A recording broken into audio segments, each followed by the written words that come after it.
దైవజనమా, నా వైపు చూడండి. ఎప్పుడైనా నీ ఇంట్లో ఉన్న అత్త, అమ్మా నేను కాస్త దురుసుగా మాట్లాడానురా, ఎన్నోసార్లు దురుసుగా తొందరపడి నేను మాట్లాడినా, నీ తల్లి నీకు ఎంత దైవికమైన క్రమం నేర్పిందో, ఎంత ఓర్పు కలిగిందో అనివిరా అనేటట్లుగా ఎప్పుడైనా నీ అత్త నిన్ను గూర్చి అందా?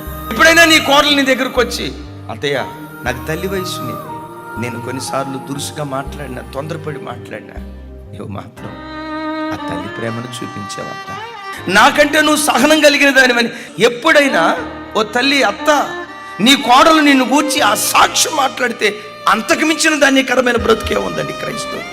నిన్ను గూర్చి ప్రజలు ఎప్పుడైనా మాట అన్నారా?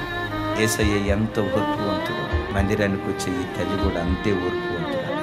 యేసయ్య ఎంత ప్రేమ కలిగిన వాడో, తెల్లబట్టలు వేసుకొని ఆదివారం మందిరానికి వెళ్ళే ఈ ప్రజలు కూడా అంతే ప్రేమ కలిగిన వాళ్ళయ్యా. ఎలాంటి సాక్ష్యం ప్రజల మధ్యలో మనం పొందుకునే కృప దేవుడు మనకిచ్చును గాక.